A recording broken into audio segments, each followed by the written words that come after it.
K98 Talk is expanding its lineup for 2015. This means we're expanding our advertising base. Whether you're a startup trying to push through to the next level or an established business trying to supplement your advertising budget, web-based advertising is a solid investment. Thanks to Talk's newest partnership with TuneIn Radio and instant access to our sister station, K98 FM, we give you worldwide access at a reasonable cost. Interested parties should email us at advertise@k98talk.org.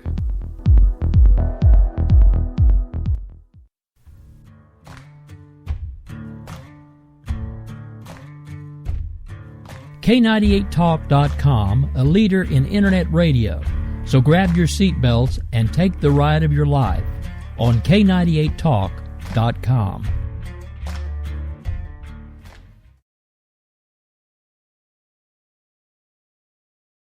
In these uncertain economic times, you've got to do whatever you can to save money. One of our biggest expenses can be our cars, especially when unexpected repair bills hit. Not anymore. If you own a vehicle with less than 130,000 miles, is less than 12 years old, has a warranty about to expire, or even no warranty at all, you could stop paying for car repairs. Roadside assistance, towing, and rental coverage are all included. Don't wait for the next repair. Make one free call right now to see if you qualify. If your vehicle is less than 12 years old, has less than 130,000 miles, even if it's out of warranty, paying for car repairs can become a thing of the past. Call us right now and get your car protected before your next repair bill hits. Get protection and no more repair bills. Call 800-696-1030. Again, 800-696-1030. That's 800-696-1030. 800-696-1030.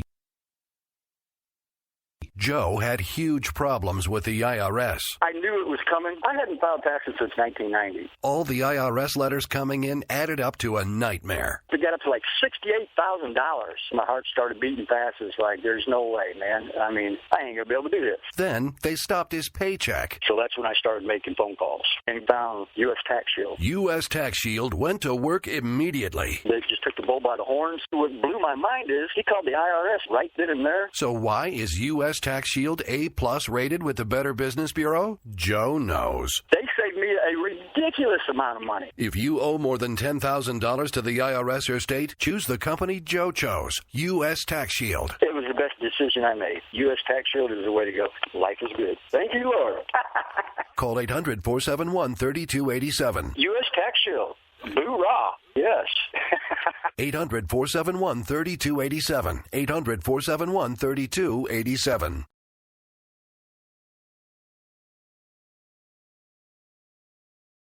In these We believe in the American way, and we built this country called the USA, and we fly our flag because we're proud and free, we're Americans. Red, white, and blue is our way of life. We never back down from a challenge or a fight. Nature provides, God gives the rights, we're Americans.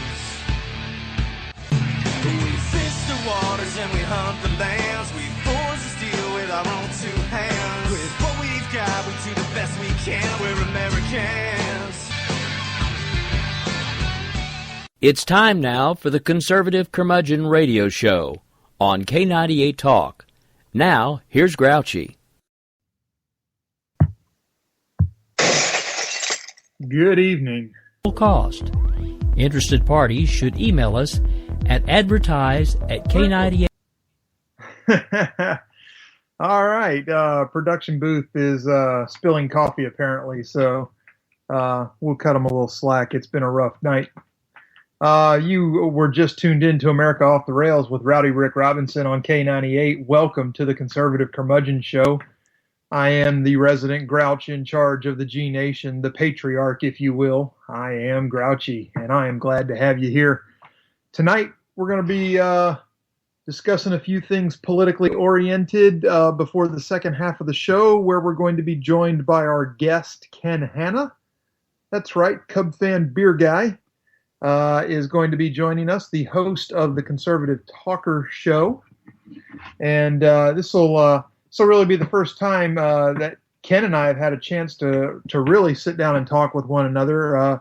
We have followed each other for quite some time on Twitter now, but have never really sat down and hammered things out. But we're going to hammer some things out tonight. We're going to find out what's going on with Ken, and we're gonna do that after the bottom of the hour commercial break. But after my show tonight, you get, according to me, with Jason DeWilkins, because it is the Wednesday night trifecta on K98 Talk. So you go from America Off the Rails to me to Jason. And don't forget Polita Bunny. Sam, we're glad to have you back in. And you know it's going to be fun with Jason and Sam together. So assuming that's still happening, Mr. Producer. But, you know, I'm going off best knowledge. So yes, it is. Actually, they have moved their show back an hour because they're going to do a post-debate wrap-up show. There you go. So there will be a gap then. So that's good to know, I think.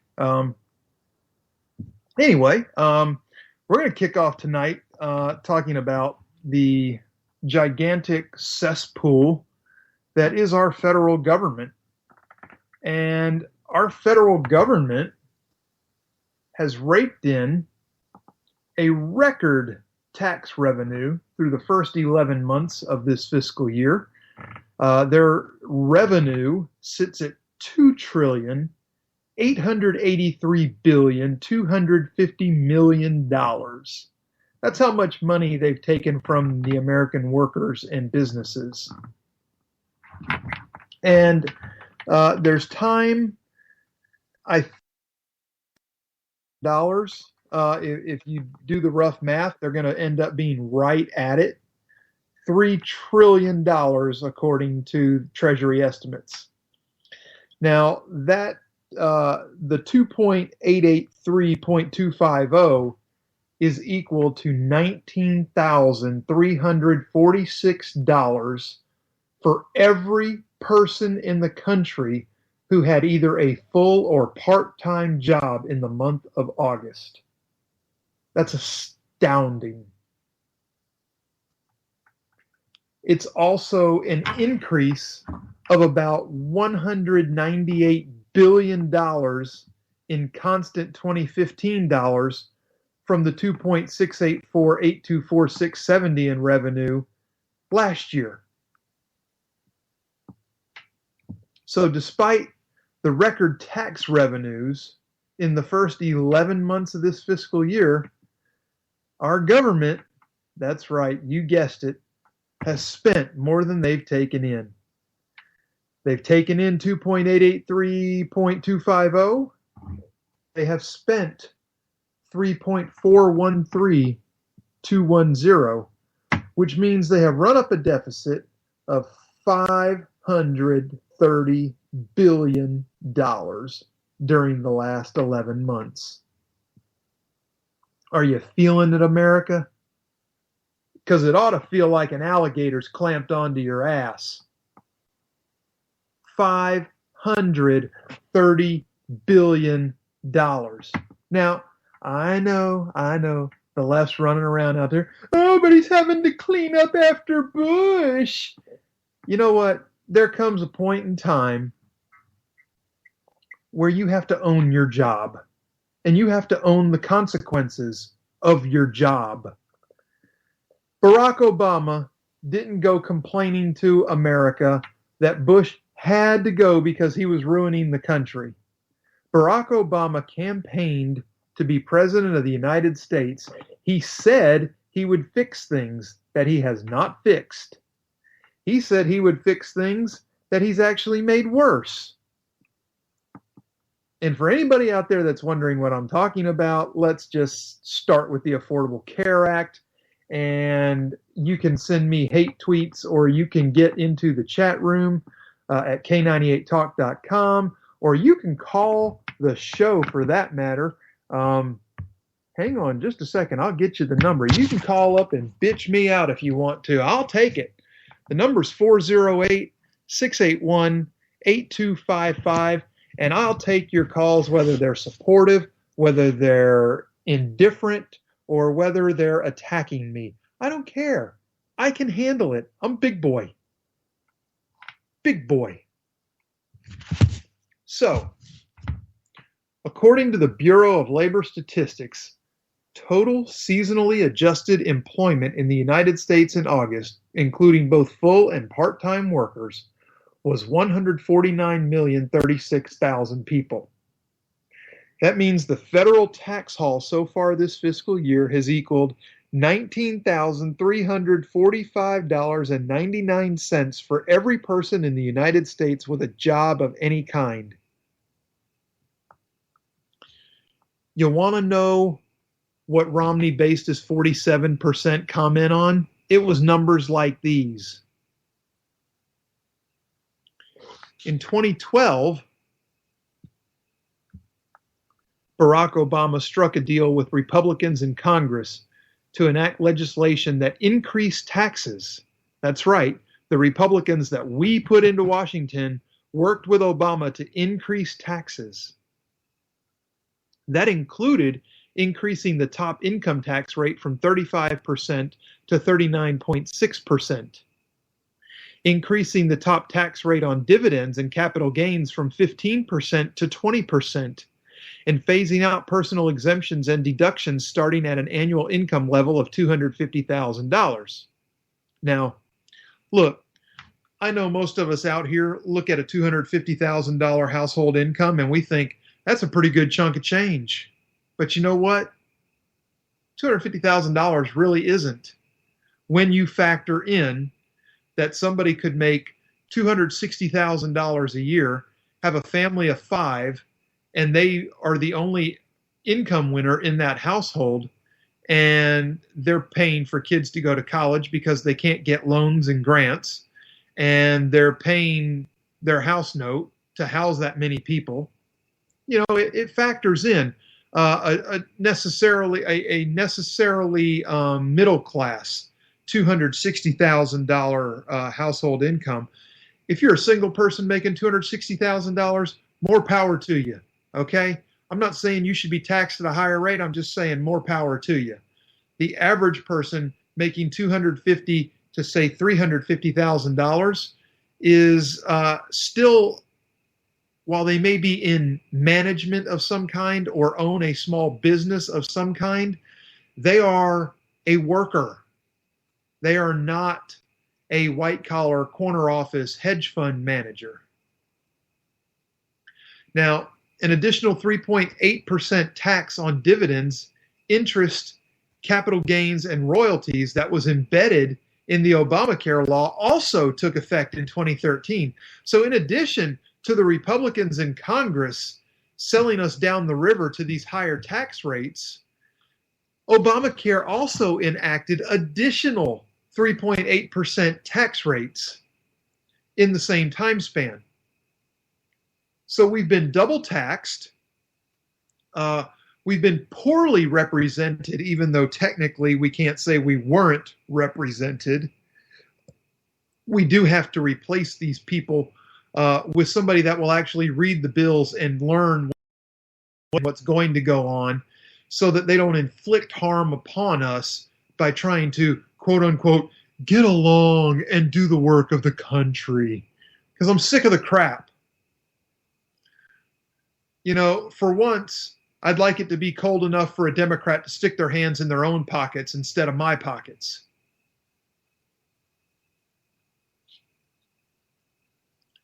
Now, the largest share of this year's record-setting tax haul comes from the individual income tax.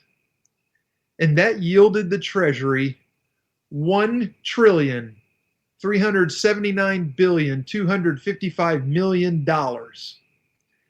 Payroll taxes for Social Insurance and retirement receipts took in another $977.5 billion. And the corporate income tax brought in just over $250 million. Folks, why do we accept this? Why do they need $3 trillion? Actually, I'm sorry. Why do they need $3.7 trillion to run our government. Our government is so bloated and so overreaching. The IRS complains that they can't do their job of helping taxpayers file their taxes because they're so burdened with Obamacare. Well, you know what, Mr. Koskinen? Let me tell you something. That's piss poor prioritizing on your part. Okay? You could suspend what you do on Obamacare and put those extra people that you hired to work helping taxpayers answer their questions and get their taxes filed. I'm not saying we shouldn't be paying taxes. I'm just saying that we need to have reasonable in-check taxation,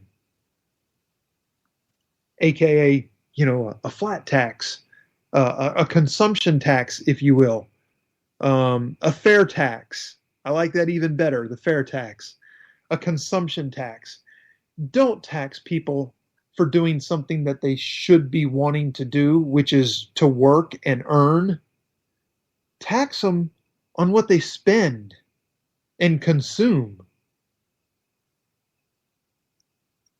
I don't know why this is such a lost concept on Democrats, and even some Republicans for that matter. But anyway, that's where we're at. We're being soaked, and the country's still going broke. How can you lose, right? Oh, I'll tell you how you can lose. You can lose if you're enrolled in Obamacare. And you're going to lose if you're not enrolled in Obamacare. Obamacare will likely miss its enrollment mark next year by at least 11 million people. So the Department of Health and Human Services says that as of June, 9.9 million Americans bought coverage through the federal healthcare.gov portal and a handful of state-run exchanges, ahead of the Obamacare administration estimates for 2015. Now, think about that for a minute. 9.9 million, okay? We know for a fact that 7 million of these people had their policies canceled and were basically forced into an exchange to get coverage. So really what we're seeing here is less than 3 million people have voluntarily gone to healthcare.gov portals or state-run exchanges to get insurance. And we also know that 81% of that 2.9 million, according to the Department of Health and Human Services, are Medicaid recipients. And you know what? That's okay. It's okay to be a Medicaid recipient. What's not okay is for the government to be in the healthcare business. Now, let's talk numbers again here for a minute, okay? Because the 9.9 million is less than the 21 million the Congressional Budget Office projected for 2016. Now, granted, we got to give them their year to get there, and there is something that will spur a few people to sign up, but we'll get to that in a second. Given where things stand, the ramp up of enrollment may be slower than initially anticipated, said Elizabeth Carpenter, vice president at Avalere Health. I can't even tell you how right she is. It may be a little slower than they anticipated.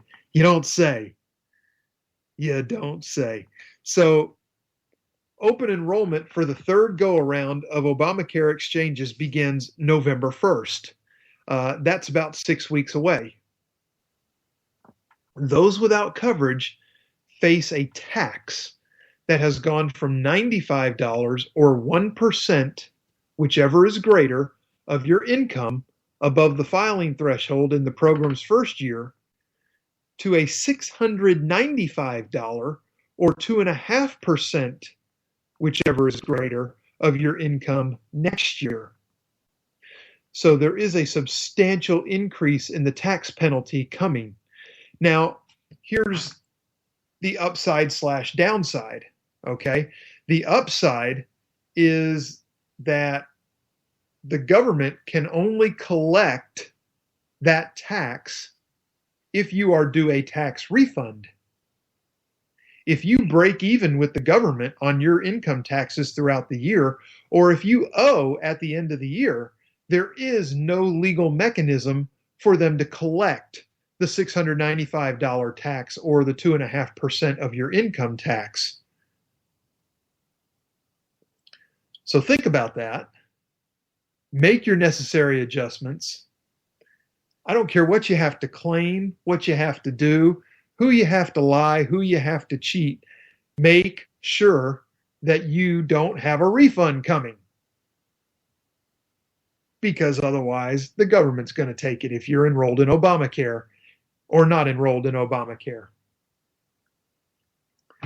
The substantial increase in the penalties under the individual mandate is a big wild card, said Larry Levitt, a senior VP at Kaiser Family Foundation.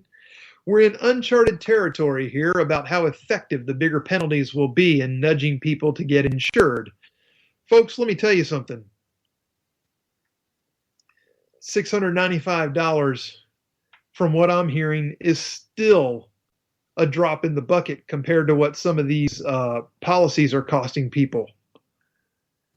So, take it for what it's worth. There are options out there. Pursue them because it's worth it. Now, according to the Americans for Tax Reform, between the end of March and the end of June, 29 states, including the District of Columbia, lost Obamacare enrollees for a total net loss of 238,119 enrollees in the 3-month period. Here's what these enrollees don't know. What they don't know is once you sign up for Obamacare, if they find out you are uninsured at the next open enrollment, they have the legal right to re-enroll you automatically and deduct from your bank account your premiums. Ta-da! The magic of Obamacare. It doesn't matter whether you want it or not. You're screwed if you signed up the first time. The states that lost enrollees are Florida, Georgia, North Carolina, Pennsylvania, Texas, New Jersey, Indiana, and Arizona. 20 states posted increased enrollment numbers, including Massachusetts and California. It all comes down to an economy of scale that just isn't working, said the Americans for Tax Reform Tax Policy Director Ray Ellis. So there you have it. Obamacare's magic, weaving its tangled web, soaking America, taking from us what we earn, whether you want them to or not. Now, we touched on federal debt before. I need to go, let me slide down here just a little bit because let me tell you something. Our national debt, if you look at the debt clock, and they have a ticker in DC that tracks the national debt. Unfortunately, it's been unplugged for the last 183 straight days because there's still an argument going on about raising the debt ceiling, blah, blah, blah, blah, blah. Our government's taking in record tax revenue and it's still not enough, blah, blah, blah, blah, blah. So for the last 183 straight days, our national debt has been quote unquote frozen at $18,112,975,000,000.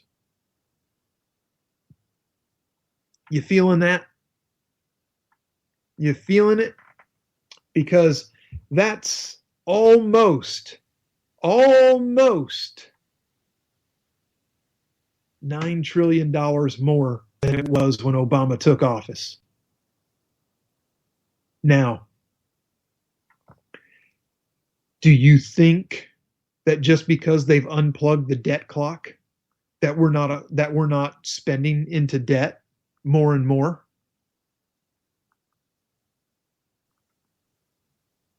I got news for you. When they plug this thing back in, it's going to jump so fast that it's going to scare the bejesus out of people. Okay? 18 trillion is nothing. We're going to be at 19 trillion before they hammer this out. Mark my words. When they plug this thing back in, it's going to jump all the way to $19 trillion in debt almost instantly. Okay? And I know there's a debate going on tonight. I'm looking forward to getting tuned into it a little later. Jason and Bunny will be doing a post-debate show. So that should be interesting as all hell, as I understand that Bunny and a few other people that I know out there, Jody, Diane, and Stacy for that matter, I hear may all be partaking in a drinking game for words that Trump utters during the debate. We're almost 30 minutes into it, and I'm betting that somebody is sloshed already. Just a guess, because I heard what some of the words are supposed to be. And yeah, he can't avoid saying those. So you guys know who I'm talking about out there. You know what he's going to say and what he's going to do, because he can't not infuse himself into everything. So anyway, the federal debt held by the public trust, that's me and you, is more than $13 trillion, or about $107,000 per household in the United States across the country. And this is according to the Cato Institute. The report was titled "Washington's Largest Monument, Government Debt," suggests that growing debt, which has doubled over the past 7 years, doubled in the last 7 years. So all those people out there talking about how Obama's spending has slowed down dramatically, they're twisting the numbers. Don't listen to them. They're lies. Okay? Doubled over the last 7 years, poses a burden on future taxpayers and could lead to financial crisis. Financing government debt through tax collection creates distortions, since much of federal spending goes to subsidy and benefit programs, which reduce work incentives and savings. One economist said it costs taxpayers $3 to provide a benefit worth $1 to recipients. Interesting. In addition to misallocating resources, growing debt may cause private investment and savings to decline, you don't say. Businesses might be reluctant to make long-term investments if high and rising debt creates fears of tax increases down the road. Makes sense. Debt held by the public is a different measure than the widely reported gross debt measure, which is now more than $18 trillion, as we just discussed. So a lot of Americans are increasingly concerned about the expansion of the federal debt. Duh. Maybe if they had thought about that 20 years ago and got concerned about it, we wouldn't be in the situation we're in now. Of course, the last 7 years certainly haven't helped. But this is why we elect a conservative Congress. And if you watched the happy hour debate earlier, as Rick Santorum loathes to call the early debate that he can't get to the main stage because of, you find that there was one candidate, and that's going to be Ken calling in on betting.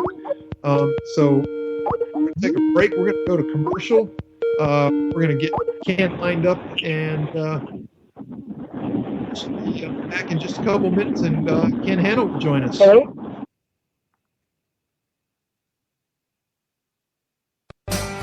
Oh, but ain't that America? You and me. Ain't that America? Something to see, baby. Ain't that America? Home of the free, yeah. Wake up, America. The biggest threat in those days were from factions seizing control of the governing apparatus and making decisions that were in their interests. Today, we call factions political parties. George Washington himself warned the nation about the dangers of factions in his farewell address. Office hours with Dr. A, 3 p.m. on Sundays, K98 Talk. We've got something to say to you, America.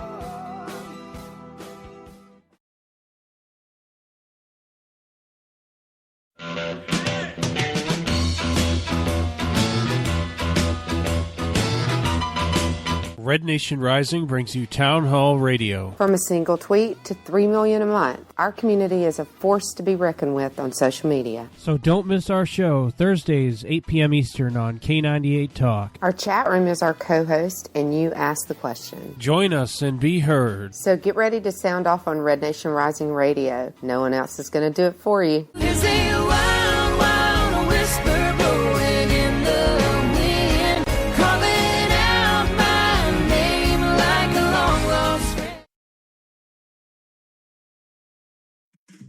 Hey everybody, this is Jason, host of According to Me.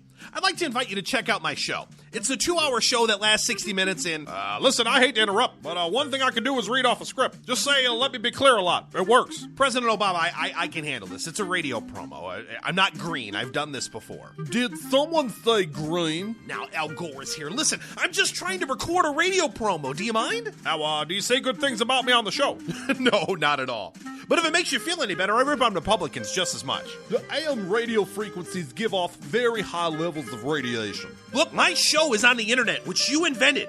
Can I just do my promo? I got a pen. I can veto that, you know. I know you got a pen. It's not a law. It's a radio promo. Listen, just listen to my show. Barack Obama and Al Gore hate it, so you're going to love it. Here's an executive order. Don't listen to his show. He doesn't like me. He's racist. And he doesn't recycle either. That's it. I'm done. It's According to Me, Wednesdays, 10 p.m. Eastern, right here on K98 Talk. Oh, but ain't that America? You and me, ain't that America? Something to see, baby, ain't that America? Home of the free, yeah. All right, welcome back.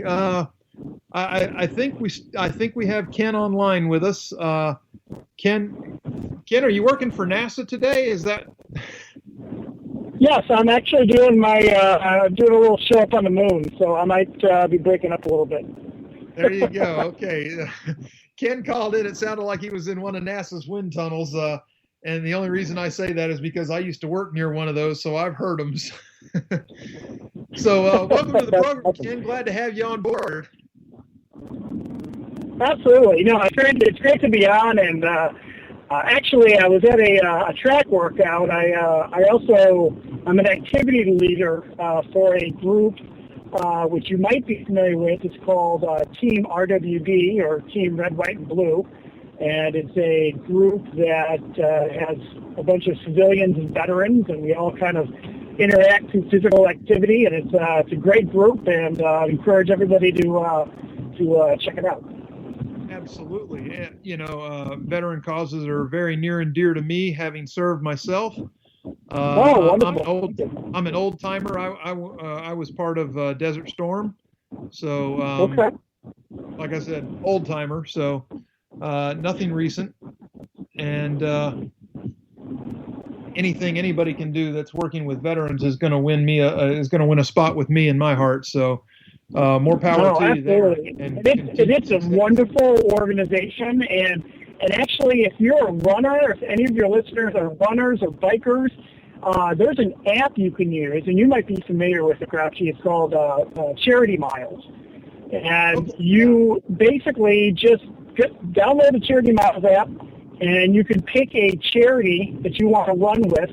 And basically, for every mile you run or bike, there's corporations that donate money to Charity Miles, and then they donate money to your cause. So I know I raised a lot of money for Team Red, White, and Blue doing that, and there's a lot of great charities that you can pick from. And this is all stuff that's just miles that you were going to do anyway, so you might as well try to benefit a good charity. If you guys can check that out, that would be awesome. But I don't know if you guys are following. I know you got your show is live tonight during the primary debate. So have you guys been talking about debates at all tonight? Well, I kind of left that for me and you to kick around. I stayed away from it the first half of the show. So, I know you're, let's talk a little about your show first, because I know you're getting ready to go back on air, right? Yes, I am. Starting next Tuesday, 8 p.m. Eastern, 7 p.m. Central. It's the Conservative Revolution Show. It started out about 2 years ago on Alt-Con Radio, and then we moved to another network, and Things were great over there, and I just wanted to take a break this summer, and we're going to be returning back next Tuesday. And, I spent the majority of my shows last year interviewing Republican Senate candidates. And unfortunately, a lot of the people that I interviewed didn't win. They didn't move on, and it's very unfortunate. The one person that did move on to face in the general election was Jim Oberweis here in Illinois, but nobody really kind of thought he was going to beat Dickie Durbin anyway. But my whole thing was, what was frustrating to me was that, we've got this, we got these elections, and we kept, electing all these Republicans to office, yet none of them really represent the conservative mindset of what we're looking for. So part of the things that I want to do is start talking to candidates and find out, what are you all about? Tell me about yourself. Let's find out, do you pass the smell test? But what, I got to tell you, a lot has changed since I took my break, and now that I'm back on the air, now you've got a divide within the Conservative Party, and I will tell you, I don't know if you know this too, but there's a lot of conservatives who I talk with on a regular basis, and, half of them are like, oh, I can't stand this Donald Trump guy. He's destroying conservatism. He's a horrible candidate. And then you got another half that are saying, well, you know what, just let's wait. We got like 15 months left to the election. So, it's crazy. There's just so many divides right now. And what I'm telling people is, relax. Let's not panic. Let's not go crazy. We got a lot of time left. We got a lot of time to talk about some of these candidates. We know for a fact that the junior varsity team is not going anywhere. So that's right. A lot of time to talk and really get to know these candidates. Absolutely, I couldn't agree more. And I was going to ask you if you had backed a candidate yet. So I'm glad you're in the same camp I am, which is. No, I haven't picked a candidate yet. Well, and I will tell you, and I will say some of my listeners out there who listened to my show before know that I spoke very highly of Scott Walker, and I'm still very high on Scott Walker. That doesn't necessarily mean that he's my guy. I look at what Scott Walker did in Wisconsin as far as turning the state around and taking on the unions. And, I looked at it as that's the kind of guy we need. But now you see another avenue now. You see some of these Washington outsiders like Trump, like Carly. And, these are people that want to do the same thing that Scott Walker's doing. So it's not like, Governor Walker has a monopoly on the market of taking on the unions. We've got other guys out there and ladies that could possibly do the same thing. Oh, yeah. And, just for people that are not familiar with Carly Fiorina, you're going to find out tonight what all the stink was about getting her on the stage. I met Carly when she actually ran HP. I worked for a competitor's company, an HP competitor, and was fortunate enough to meet her on a business trip one time. Very intelligent, very well spoken, and I think she's going to shock a lot of people that haven't been exposed to her yet. Well, I can tell you, I had to turn the radio off, obviously, when I jumped on, and I was listening a little bit to the start of the debate, and I can tell you that it's exactly what everybody thought it would be. It's a lot of infighting. It's a lot of, the very first question was basically directed about, I can't remember who it was to, but they basically said that, would you feel comfortable with Donald Trump having the nuclear codes? And it was funny because people were answering the question, and I think Jeb Bush was trying to, try to get around it without actually insulting Trump. And then I will tell you that Trump took it back, and all of a sudden, out of nowhere, Rand Paul wasn't even involved in the conversation. And why Rand Paul's on the stage. He's got less than 1% of the vote. He shouldn't even be here. So, and there's people firing on Trump tonight, and Scott Walker included. And it's going to be fascinating going forward. I mean, obviously, all these guys are trying to make a play, and gals, I should say, with Carly. And I think with Carly, my only concern, I just think that what hurt Carly a lot was not being on the main stage in that first debate.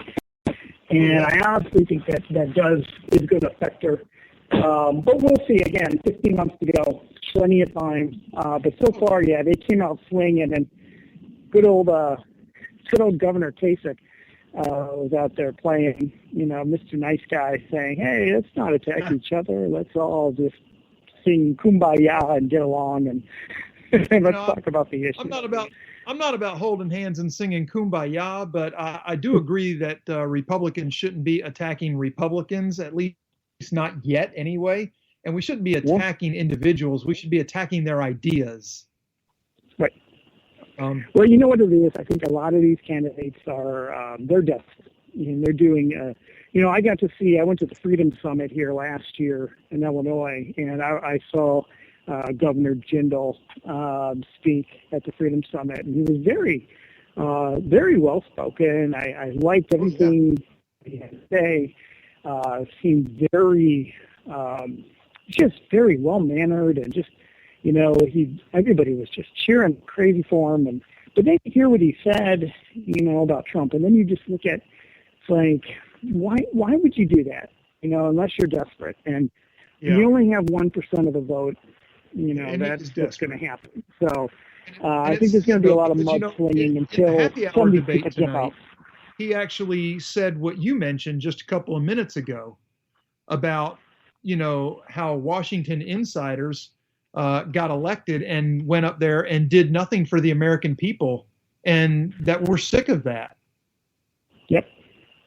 Well, and that's the thing. There's nobody should be shocked that you have the top, definitely the top two people in this race are Washington outsiders, and nobody should be shocked at that, because you know what? The Republican establishment has totally betrayed the voters, and this is what's happening. And so I look at people, like the John Boehners and McConnells, and they're out and they're just shocked about Trump and how Jeb is not just cleaning up the floor with him because he's got all this money. But the bottom line is that, when you betray the voters and you turn the back on them, this is what's going to happen. And America's spoken. We just don't want another Bush in the office, and we certainly don't want another Clinton. Nope, absolutely not.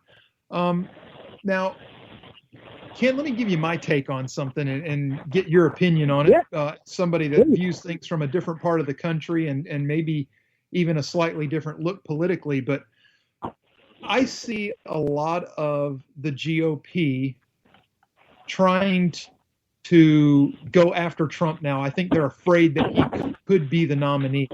And I think that this backfires if they try to swarm him. Yep. And what I see as the avenue, and I want to talk about taking Trump out and what it takes for Trump to stay in, but I see the avenue to taking Trump out as getting Jeb Bush out of the way so that a true conservative candidate can get up and espouse true conservative views. Mm-hmm. And I think as long as Jeb is in the way, that's not going to happen.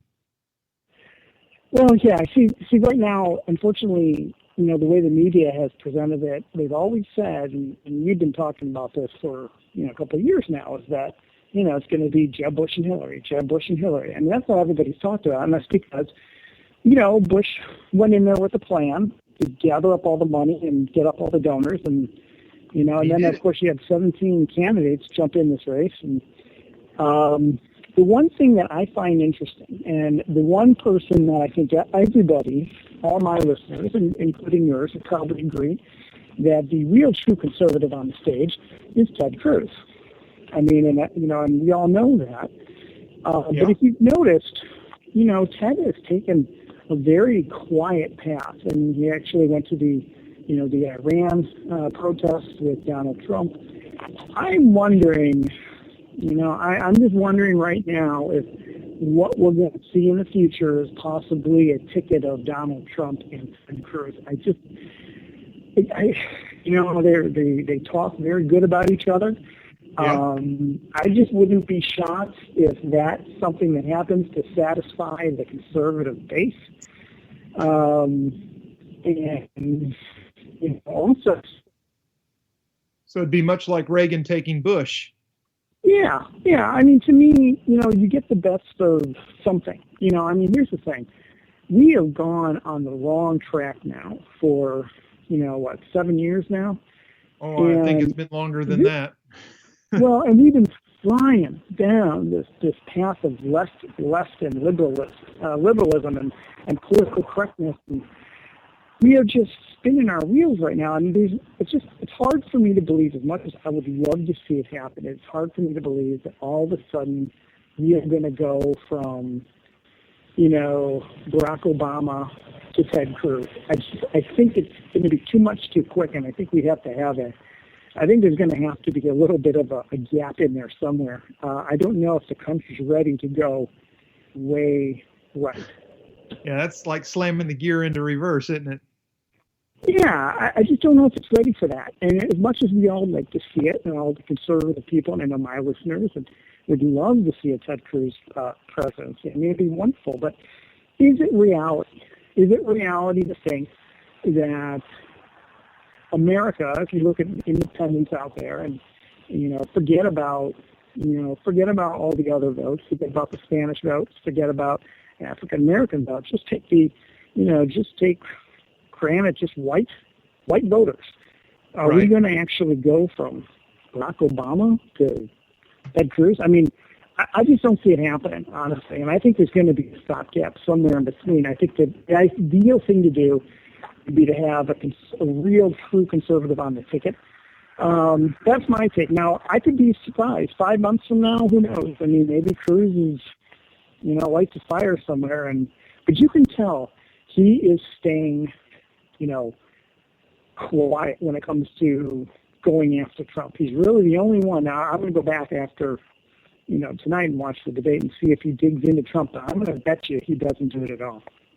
Yeah, I don't think he will either. I think that I think maybe he might have a little more class than that. Mm-hmm. I hate to put it that way, but I mean. But you're right. But you know what? It's the way he is. It's the way he's been raised. The only downside to Cruz, I mean, if there is one, is that he doesn't do anything to really pump up the ticket as far as trying to win a state. Because obviously Texas is going to go. It's going to do it anyway. But think about it. The candidates that are out there, Ben Carson's not going to bring you another state. Carly's not going to bring you anything. John Kasich, it's very unlikely he would bring you Ohio, although he is a popular governor. Rick Santorum, really? I mean, I like the guy. I voted for him in the primary a couple of years ago, but there's just nobody really that's out there. And so I'm just looking at it from the perspective of Trump. If he is the nominee, I think that would be the smart choice. Would be grab Ted Cruz and move on.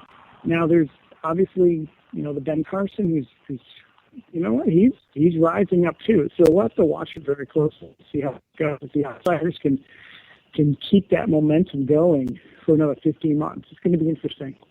Oh yeah, still a long, long time.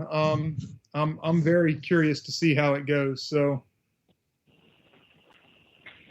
I just I don't know. I guess we'll see. We know Jeb has serious financial reserves, very serious financial reserves. Oh, absolutely. Yeah. He's made no bones about saying that he's willing to just wait it out and see who lasts and who doesn't.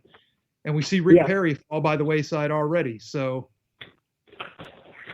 Yeah, well, Jeb's in a situation right now where he's got nothing to lose. He can stay in it probably as long as he needs to.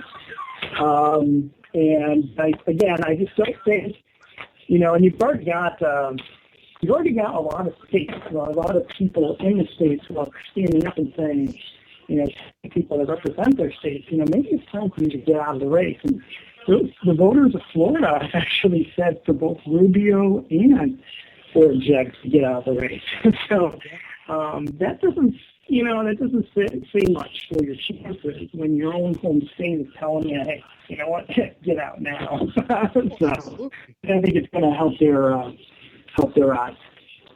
Absolutely, and according to some of the latest polls, Trump is actually leading the independent voters right now. Right. So we're seeing a huge turn from the left in that area. Yeah, no, absolutely. And actually, you know, again, and the reason why, if you think about it, if you think why is Trump winning those independent voters?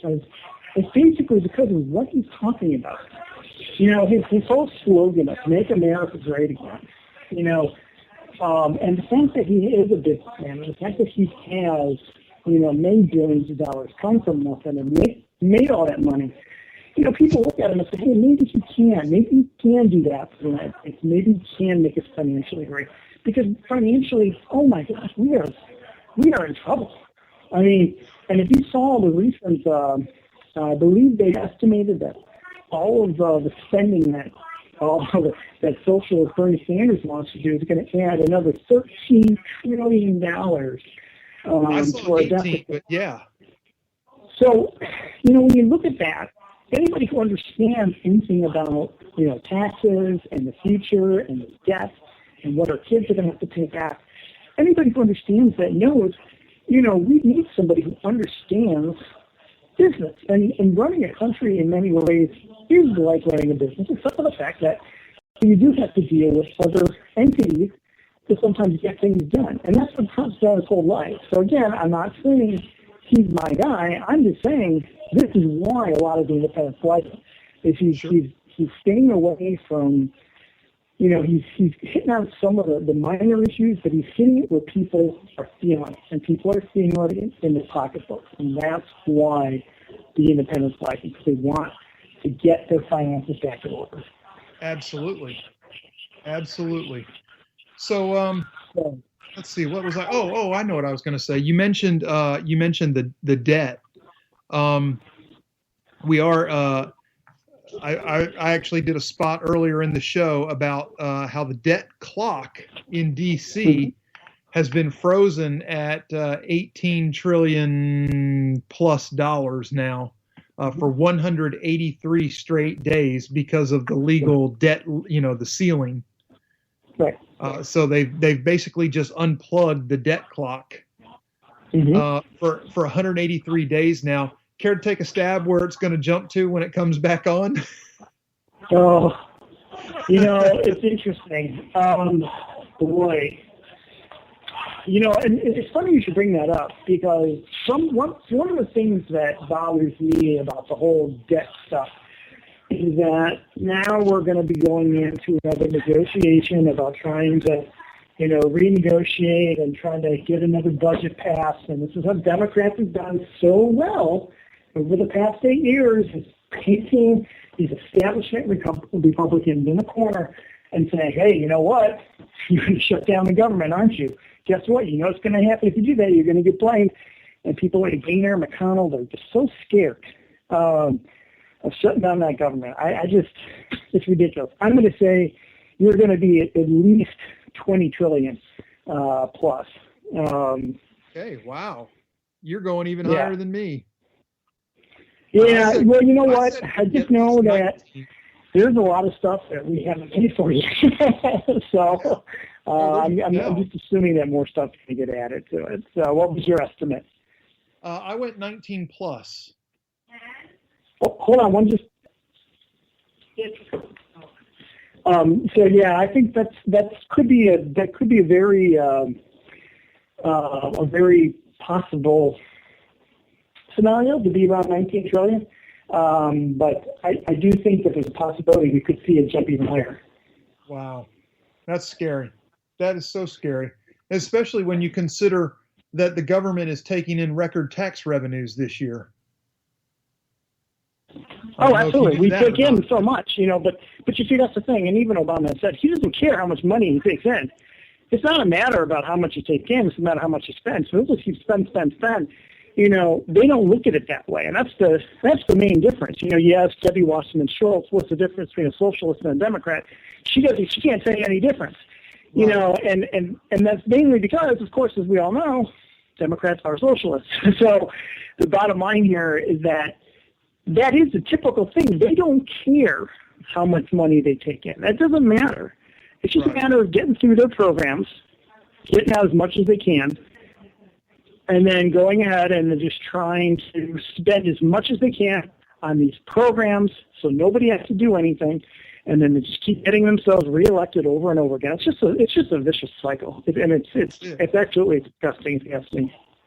Well, just so you would know, some of the numbers I dug up, they're going to hit $3 trillion in tax revenues for this fiscal year when you add in what they're going to collect next month, or this month, I should say, before the end of the fiscal year. And they have already spent through the month of August $3.4 trillion. So the current deficit for this fiscal year is $530 billion.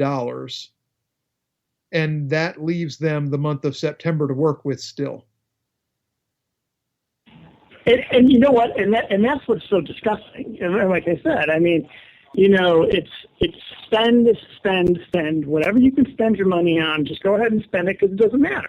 You know, we'll just get more, and we'll just say that, you know, we need to tax the rich. We got to tax the 1%, just like what Bernie Sanders is saying.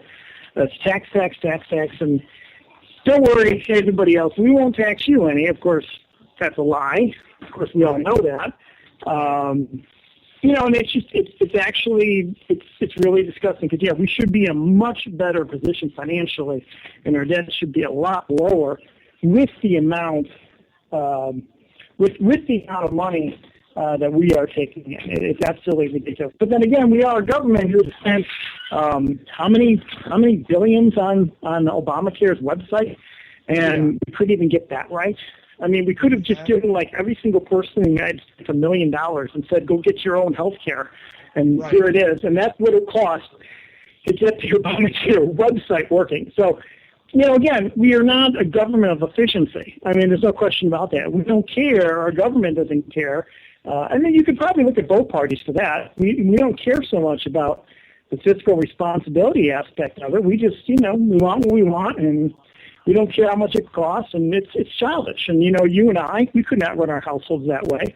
Nobody could run their household that way. We would go bankrupt, and everything would get repossessed. And in our world right now, well, who's going to repossess us? Well, you know, we take a lot of money from China, and you know what? You know, they're not doing that good themselves financially. So it's very interesting if people wanted to start calling out the United States and saying, hey, you know, we've got to start collecting that money that we've been giving you, and then, of course, we take that money and we turn it right around and we give it to other countries like Syria and trying to help out these different causes. Yep. You know, we just dig ourselves deeper and deeper and deeper. Absolutely, and I hate this already. Man, we are at the top of the hour. It's time for me to wrap up. So, Ken, real quick, tell everybody where they can find you on social media and your show. Okay.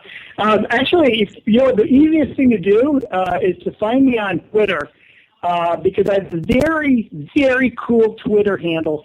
It's Cub Fan Beer Guy. And yes, my Cubbies are looking good this year. Find me on Twitter. It's the best thing to place. And then I put out my Facebook page and all that stuff. And the show will start next week. And definitely I'll have that out there for everybody, the links and all that, so they can join in and listen in. It's the Conservative Revolution Show. I really appreciate you having me on tonight. This was wonderful. Oh, man, I enjoyed it tremendously. I hope we can do it again sometime. Absolutely. I'm going to get you on my show. Okay. Hey, I'll take it. I will. I'll take it. Absolutely. Absolutely. Yeah, we'll definitely get you on, and you know, we'll have another chat like this because this is good stuff. And maybe I can get you on when we have one of the political candidates on, and we can both talk to them. That'd be great. I would really enjoy that. Okay, folks. Thank you, Ken Hanna, for joining us tonight, and that will do it for the Conservative Curmudgeon Show for this Wednesday. There will be a little gap in time before Bunny and Jason come on and do the debate wrap-up show.